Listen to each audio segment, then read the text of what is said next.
Yan, naka-ready na yung mga kahoy natin.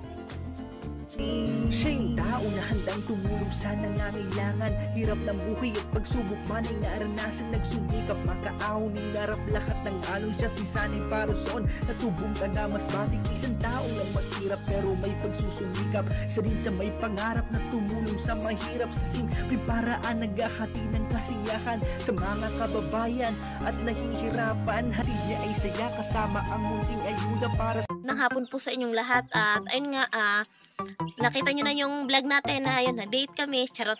So yan, shout out sa lahat ng mga sponsor natin dyan, sa lahat ng mga viewers, sa lahat ng sponsor, lalong-lalo na kay Emet, kay Kuya Obet, at siyempre kay Sir Romel, at kay Sir na hindi nagpakilala, at siyempre kay Kuya Noli at sa Team Pahuway. Ayan mga kasanino, kanina hindi na kami nakapag-vlog kasi nga si Sunny na mutol ng kahoy para gawing scaffolding dito, kasi yung dito sa baba mga kasani okay lang naman yan, yung sa taas so hindi naabot, so namutol si Sunny ng pang scaffolding. At unahin niya sa taas, ayan sa taas, madali lang yan kasi konti lang yan para eto matapos na namin to para masukat na nung nagaano ng sliding window, at masukat na to dito yung bintana. At kasi pag nasukat nila tapos wala silang available na stock kung ano yung size, kasi sila talaga yung magsusukat. Kapag wala silang available na size ay gagawa pa sila, pero kapag andun na yung available nila kung ano yung size dito magkatugma dun sa stock nila, so ikakabit na lang kasi package na daw yon. So ayun mga kasay, namutol si Sunny ng kahoy, so hindi na siya nakapag-vlog doon kasi nga bawal, baka mapanood pa ng mayari, charot doon sa pasto, doon sa, kung napanood nyo, naalala nyo yung pinukuhaan namin ng mais dati, doon siya namutol. At di nga nakapag-vlog kasi nga walang makahawak sa camera, kasi ayun, walang magbabantay kay Bibi, at saka malayo yun kapag iwan ko si Bibi tapos gigising kasi si Mama ay busy rin. So ayun, ginawa ko, ayan, yung nilabhan ko yan kaninang umaga, tapos yung iba nilabhan ko, doon ko na lang sinampay kila Mama. So yan, andito na si Sunny. Dito lang. Ha? Dito na lang siguro? Ha? Dito na lang siguro. Ayan. So, ayan na si Sunny. Scaffolding natin guys. Yan, pang scaffolding natin yan. Ayan. Ilang piraso na putol mo? 21. 21 piraso? Sakto na ba yan? Pwede, sakto na yun. Dito rin naman tayo gagawa. Dito na yan, tapos pagkatapos... Dalawang post yan. Dalawa. Ha? Bali, 6 para sigurado kasi yan o. O yan, yung scaffolding dyan mga kasani. Yung mga scaffolding dyan mga kasani, kapag natapos na natin yan, doon sa taas, dito na sa baba, tapos pag natapos na yan back to back, lipat naman tayo doon sa likod. Magagamit pa rin yan mga kasani yung kahoy. Ayan, yan yung mga ano, matibay ito. So, ayan. Yung kahoy mga kasani. I-ano natin yan. Yan. Ilinya natin sila. So, ayan, sakto yung laki. Hindi na nag-ano si Sunny. Nang hiram kami ng kalabaw kay Tatay Artemio. Ayan, yung ano, para mahakutan ng ano, kahoy kasi malayo yun eh. Nang hiram kami ng kalabaw. Tsaka doon lang naka-ano sa baba. Nakatambay yung ano, doon lang nakalagay yung mga kahoy kasi hindi makapasok dito kasi nga meron na tayong bakod. So, yung bakod natin mga kasani, ayusin pa yun ni Sunny, no? Kasi nakakapasok pa rin yung kambing kasi nga ditong side na to is wala. Yan. Diyan na pala. Tulong ako. Ha? Kahit isa-isa lang. Ha? Go. Tulong ako kahit isa-isa lang.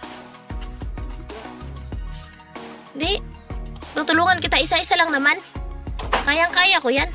Yakang-yaka yan, Inday. doon natin tinambak mga kasari kasi hindi makadaan yung kalabaw ni Tatay Kim yung. Kaya doon ko lang nilagay tinambak yung kahoy. Doon sa likod. Okay.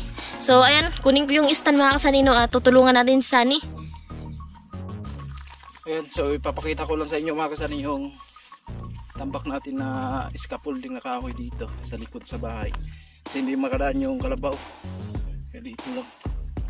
Kasi hindi ayaw magpapigil talaga ng hindi yung malilit lang dahi.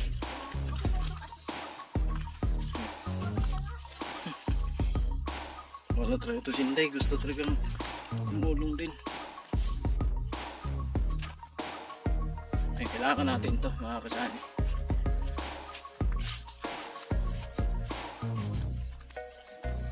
So bukas ito na pa yung gagawin natin. Shout out. Yan, naka-ready na yung mga kahoy natin. Bukas barat na tayo dito.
So, yan mga kasani, tapos na, no? At, ayan.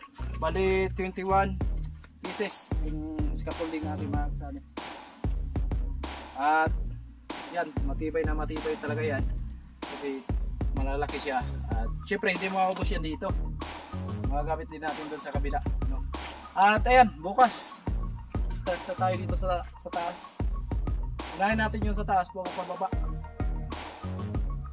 At dito.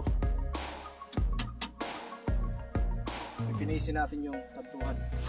So, yun mga kasani, kasi hindi na maano natin yung pang-scaffolding kasi bukas na yan tayo. Kasi hapon na. So, bukas na yan sisimulan ni Sunny ang pag-scaffolding. Maagang maaga. So, yung gagawin po natin ngayon is mag-bistay na lang po kami para bukas nakaready na po.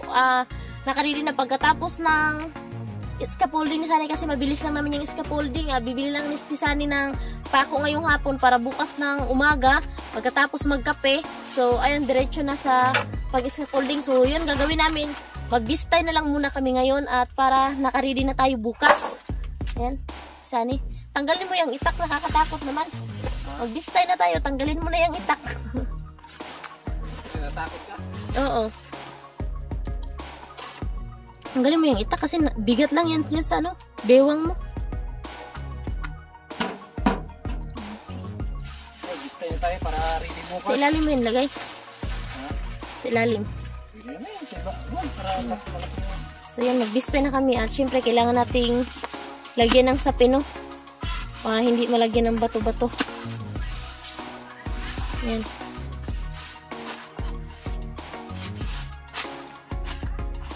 Sisimula na tayo sa pagbistay.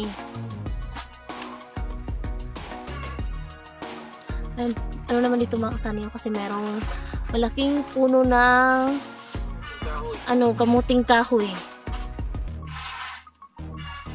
So, ayan, magbibistay na kami. Ready? Ready ka na, Day?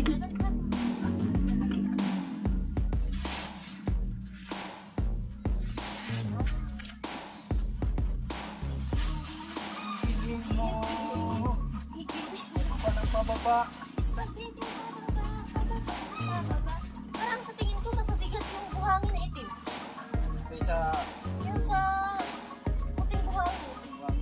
Bakit kaya? Kung itim siya, mabigat hindi, na. ito kasi para piniling ito na Bato. bato.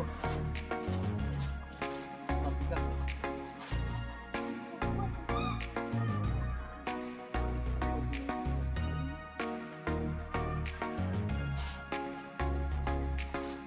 Piling mo, Day. Piling mo, Day. Pagod ako sa ano nga lang sa lakad kanina. Sobrang Kahapon, ganun pa kami doon sa labirin pa kami. Diyan mo lang. Magagamit natin ito pag nag-flooring tayo.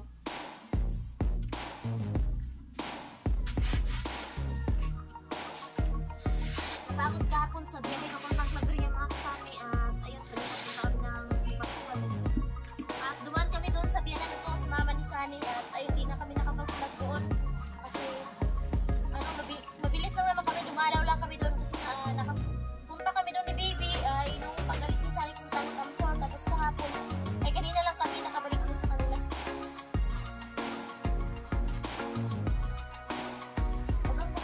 Pag-ulit kami. Charot.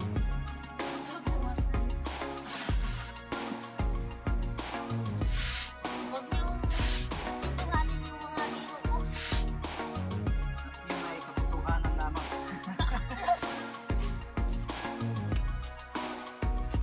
Marami nagsabi sa'yo, Day, na mag-vlog ka daw. Hindi, nag-vlog na ako dati mga kasani kaso nga naging busy din kami doon sa resort ng Silver Crabs. So, di na kaya na mag-vlog pa ako tapos si Sunny kasi doon sa nung andun pa kami sa resort ni Silver Crabs. Kung natatandaan nyo yung mga, kung nanonood ng mga old video namin dati, sa lahat sa mga viewers namin na mula noon hanggang ngayon na nakasubaybay, alam mo kung ano yung ginagawa ko doon. So, ano kasi tayo doon, treasurer, tsaka secretary, kaya nawalan na ako ng ano sa vlog kasi nga marami tayong inasikaso. Tapos ngayon, syempre andyan si Baby. So, si Sunny na lang, yung hinihiling ko, si Sunny na lang yung supportahan natin, no? At siyempre, supportahan niyo na lang yung mga vlog namin habang nandito si Sunny sa Burias. Kasama niya ako sa mga vlog. So, ano pa? Punta niya ng Kamsor, viewers niya na lang ako, Sunny. Viewers niya lang ako ni Sunny.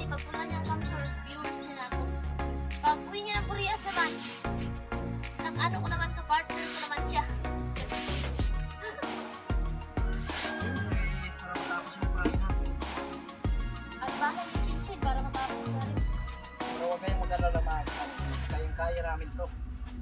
At ayun nga, pag tulog si baby, so nakakatulong na kasi hindi sa amin. Pero hindi ko siya pinapatulong nung yung mabigat talaga. Gawain. Tama lang yung kaya-kaya. Gigiling-giling mo, day. Gigiling mo, day. Wala daw ko ng bilbil eh. Pinawisan ako ng maraming sigat. Yan. Para bukas, Para bukas mga kasali, kung hindi lang kailangan mag-pistay mo, nakaredy na. Huli naman bago akyat sa sanay, maghalo ng marami dito sa baba. Tapos ako na lang yung taga, ano sa kanya, papunta sa taas. O, ako na lang yung mag-aabot sa kanya ng halo doon sa taas.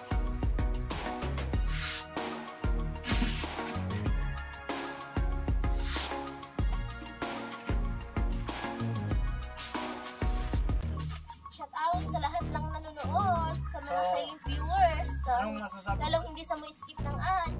Maraming salamat. Anong masasabi mo dahil sa mga magagandang comment ng ating mga Ayun, sa mga magagandang comment dyan sa mga nanonood ng mga vlog namin, sobrang thank you so much. At lumapad ang aking atay. At siyempre, masarap sa pakiramdam, parang ginaganahan talaga mo. Talaga magsipag pa kasi andyan kayo.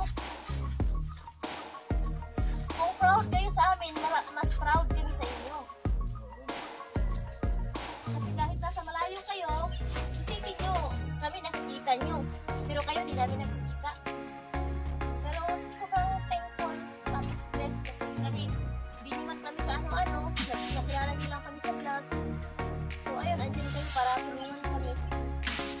Kaya thank you so much and I love you po sa inyo lahat.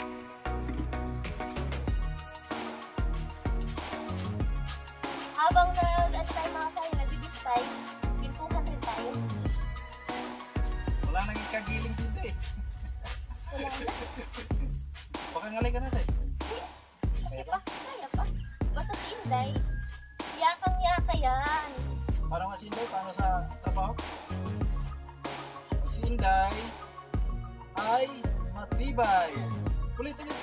Pag si Inday ay matibay. Alagang Bear Brand. Yung lang pala. Laking Alaska.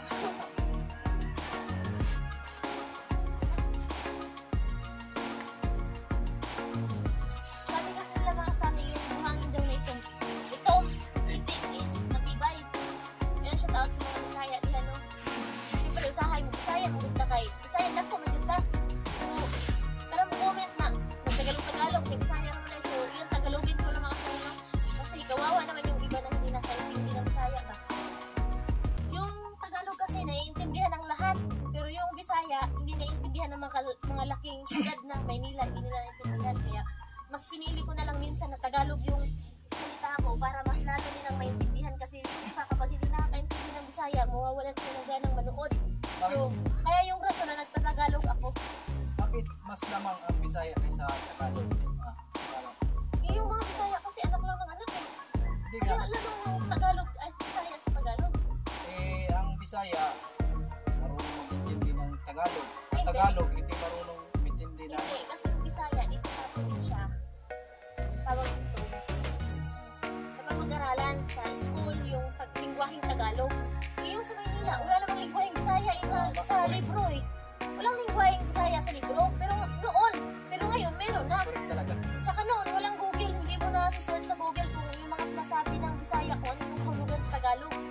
Kasi noong panahon na yun, dati, wala pang cellphone eh, wala pang Google. Merong cellphone, Nabutan keypad. natin mo na. Wala pang sila. Meron, Hindi na. yung keypad. Pero bago lang. Oo. Ay, hindi naabutan natin, pero wala pa tayong ano nun, wala pa tayong mga short nun, kasi busy na tayo. Yun, kaya lamang, dinawidro lang ako ng Bisaya, kasi kaya lamang yung Bisaya. Ano kasi yung populasyon sa Bisaya ba? Dito sa Pilipinas, mas lamang yung Bisaya, kasi yung Tagalog, Luzon lang naman eh. Sentro ng Luzon. Kasi yung iba, sa Pampanga or punta pa rin sa Isabela, ibang lingwahe rin eh. Tagalog talaga is Manila lang. Sentro. Ay, yung mga laking Isabela, iba-iba yung lingwahe. Yung sa Samar, iba yung lingwahe.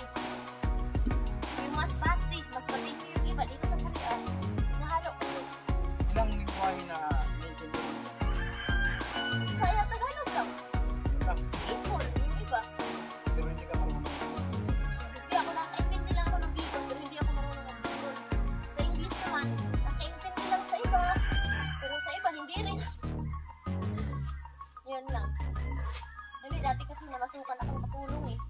Tapos yung amo ko, yung lalaki Espanyol. Tapos, So, hindi ko sila naintindihan. ano yung salita nila? Espanyol. Tapos yung mga anak nila is, Pag inutusan ka na, kakain yung anak nila, ano? hindi, ano lang, yung ano lang, tawag dito, silent ano lang sa kamay, yung parang baby. Yes. Oo, yun lang. Minsan yung amo kong babae, yung... Paano kung magsinyas na ganyan, oh? Ay, iba na yun. Iba na pala yun. Usapan na yun. Joke lang mga kasali. Talaga. Yun mga kasali, malabiro ako pero mabilis ako mapikon. Charot. Yun lang. Joke lang, joke lang. Kasarin yung mga kasali para mapikon si Inday. Okay, joke lang. Yung akong kasarin, umiiyak na naman ako. Kanina napikon si Inday. Ay, kung wala lang cellphone, matagal ko na rin nakasali kanina. So, hindi kasi sa totoo lang, honest lang dapat talaga tayo. Yung tiwala ng tao sa atin, di mas na natin nakikita, nasa malayo man, huwag nating sirain. Kasi ang tiwala, once na masira mga kasani, mahirap na yun ibalik. Mahirap na ibalik. Dito, para bukas, marami tayong style. Para bukas kung nasa taas mo, doon ka man sa taas, para mag-style. Hindi na tayo. Hindi ka pangalay. Di pa. Tawag silang ito. Ayaw ko din tayo. Lagi kayo ni Inday. Pag si Inday ay Matibay. ang inatrasan, kaaway. Trabaho pala. Grabe. Wala naman akong kaaway dito ah. Sabihin sa ulo, huwag tayo maghanap ng gulo. Enjoy life lang tayo.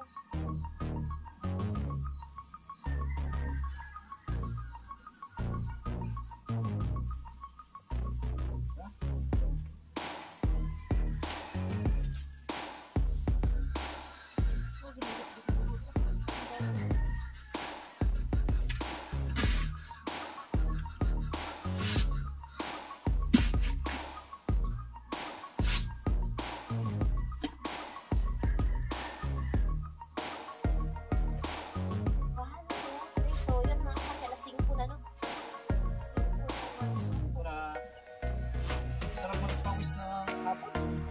umaga. Kasi ito yung pawis pagkabi. Ay, ibang usapan. Sa gabi. Pawis yun sa malamig na panahon. Sa umaga, pawis yan sa mainit na panahon. Sa gabi, sa malamig yan. Mabilis na tayo magkaya.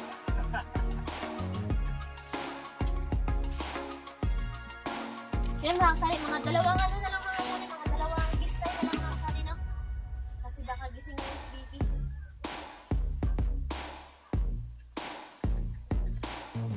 Igiling mo ang kasayahan. Ngunit ito ay hindi lamang puro kasayahan. May dalang pawisan. Okay.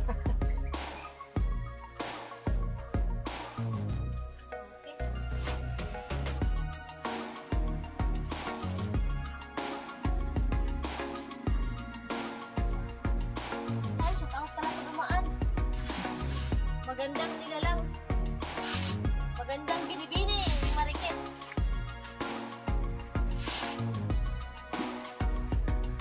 Last but not the least. Para na ito mga sanip ng ano. Hindi na kami. Pagod na si Sani kasi galing na motor ng kahoy. Galing kami sa Pascual. Pag uwi, namotor siya ng kahoy. Tapos ngayon, naghapon sa kahoy, nag-stay kami. Pahingahin muna natin kasi papagurin pa natin yan mamaya. Joke! Wala na yun mga kasali. Focus na yung sarili natin sa Trabaho at araw na para sa trabaho future. natin.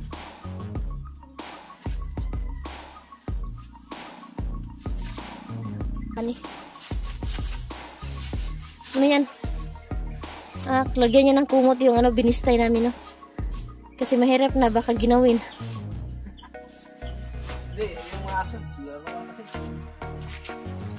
So, namulaklak na pala yung mangga dito mga kasani. Oh. Kaya malaki yung puno ng mangga dito. Ayun, namulaklak na. Oh.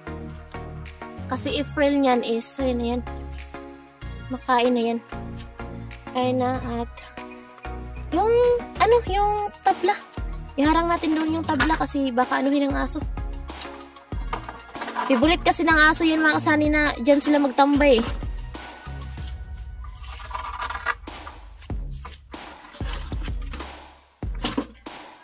Pasok na natin yung sinampay. Yan. Yan mga kasani pasok natin yung sinampay no. Ang damit. Pinapan ko. Pawis natin mga kasani. Pasok natin ito sa loob.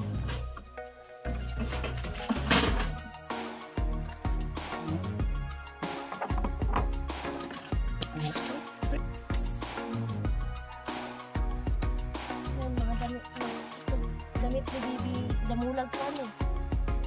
Damit ng Bibi ko sa amin. Charot, kinikilig naman si Sunny.